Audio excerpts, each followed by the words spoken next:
লাগলে মই আজি ৰাতি মুৰি দিয়া একো নহয় লাইসেন্স লাগিলে লৈ লোৱা কালি আহিব কতে লাগে মই আহি দিয়াম একো নহয় কি ক'লে কি হ'ব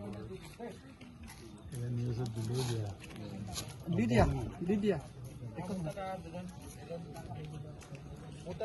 গেমছন দিছো নামটো একো নহয় মই সিৰিয়াস ফাইন কৰি দিও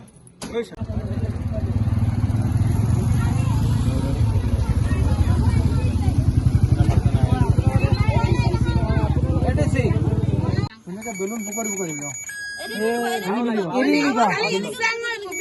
মার মার মার মার মার মার মার মার মার क्या बोला ऐसे ड्यूटी है ना इस गाने नहीं हम लोग तो बहुत सामने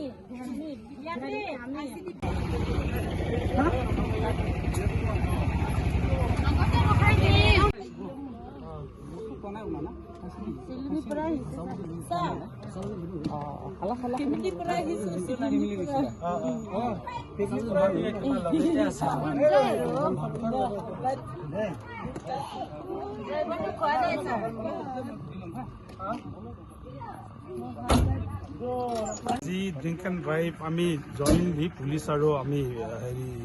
ডিটি অফিচৰ মানে আমি জইণ্টলি চেকিং কৰিছোঁ চেকিঙত আমি 9জনকৈ পাইছোঁ ন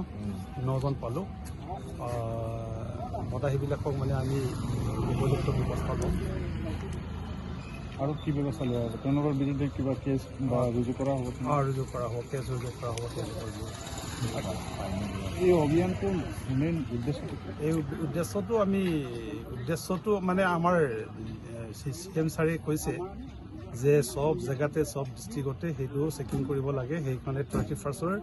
দিনা আমি পুলিচ প্ৰশাসন আমি ডিটি অফিচৰ মানুহ আহি জইণ্টলি চেকিং কৰিছোঁ আৰু এই চেকিঙত আমি 8জনকৈ 9জনকৈ পাইছোঁ আৰু বেলেগ বেলেগ জেগাতো আমাৰ চেকিং চলি আছে চালকবিলাকৰ কেনেকৈ চালকবিলাকৰ মদ খোৱাবিলাকক আমি পৰামৰ্শ দিছোঁ মদ খাই গাড়ী চলাব নালাগে এই আৰু কিমান দিনলৈকে চলিব এইটো আমাৰ এই 31 তাৰিখ হ'ল নহয় আজি 15 তাৰিখলৈকে চলিব লাগিব আমাক পৰামৰ্শ দিছে CM ছাৰে CM ছাৰৰ নিৰ্দেশ মৰ্মে আমি পুলিচ প্ৰশাসন আৰু জিলা পৰিবহণ বিষয়া আমাৰ কৰ্মচাৰীসকলক লৈ পেলাই আমি ওলাই আহিছোঁ আন ঠাইত বিভিন্ন ঠাইত চলাই আছে মানে এই